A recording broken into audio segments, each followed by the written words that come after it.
In episode 7 of Phase 2, the team left the scene of the battle at Totentowns with Royal's body in tow. But as they passed through the bougie Marina district, their vehicles began to sputter. Natalie realized somebody had tampered with their fuel. And when the Monarch took a look, he realized things were even worse. There were fuel-soluble bomb capsules in each of their fuel tanks. If they didn't get those things out of there, all 3 of their bikes and their car were going to explode. They had to pull over on the side of the open highway, far above the city streets, and that's when the Night City Police Department rolled up. They flashed their lights, aimed their guns, and started asking some tough questions. After all, this is a group of mercenaries driving through a bougie part of town with rocket launchers on their backs. Jarax is on the run from the police, so he tried to just play it cool and avoid detection. Natalie played the Corpo card, saying, "Oh, thank you so much that you're here, officers," while trying to lure them closer to the ticking time bombs in case she had to get rid of them. Jim was still coming down from the psychoactive effects of the Bozo's toxins, so he had trouble coping with the whole situation, and Monarch, the guy with the aforementioned rocket launcher on his back, tried to answer their questions honestly, but wasn't getting a fair shake. They did manage to get rid of most of the bombs by hacking them out of their fuel, and I mean hacking with a saw, not, net running or anything like that. But the fuel line in Natalie's precious car cracked, leaking fuel all over the place and bringing that bomb closer to explosion. Monarch was trying to talk the police into saving their own lives without telling them that, hey, I have a bomb, because that rarely works well. But that's when Jim recovered enough to place a call to the Night City Police Department's headquarters.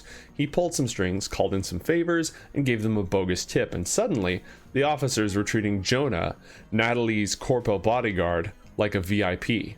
The rest of the team picked up on the deception, played along. They had enough time to get everyone out of there, but not enough time to save Natalie's car. A thermite bomb went off in the fuel tank that reduced that poor, precious, manslaughtering vehicle to a pile of molten slag. At that moment, all their phones went off. The new leader of the Bozos, Leto, had left behind some sensors that picked up when the bomb went off and mocked them on all of their agents.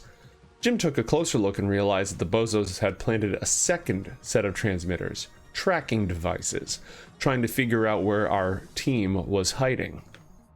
They managed to get rid of those. Half the team hitched a ride on a secret police AV back to their base. The rest of them wheeled their vehicles to the shop. All in all, they got out alive and they got home, but they lost Natalie's car and one of the bikes. Now they only have 2 motorcycles. Small cost to pay if you need to just live. It was time to plan the team's next moves. They took stock of what they'd learned about the conspiracy, about the secret Arasaka bunker where they resided.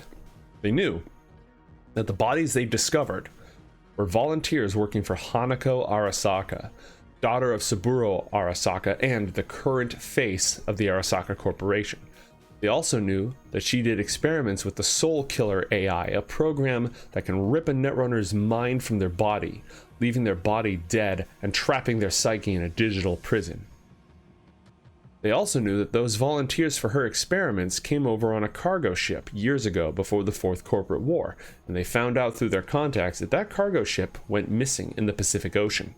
If they can find it, they might be able to unravel the secrets of what happened here, and maybe even save Jarax's twin brother and get to the bottom of the Deep Six conspiracy. But to make that run all the way out in the middle of the Pacific Ocean, they're going to need contacts, they're going to need friends, they're going to need equipment, and all those things cost eddies. Fortunately, Jim Finger's efforts to build up a secret coalition of fixers and mercenaries to control the combat zone bore some fruit. Combined with the impressive display of their victory over Royal, they got a call from a fixer calling himself Hornet. Hornet specializes in explosives and chemical weapons, and some of his stock was recently stolen by the surviving members of the Red Chrome Legion. They're going to transport those goods on a stolen armored train to a base they have north of the city. Our team is going to hit that train, liberate its contents. In exchange, they're going to get a healthy payout from Hornet, and that should be enough to fund their expedition to find the mysterious missing cargo ship.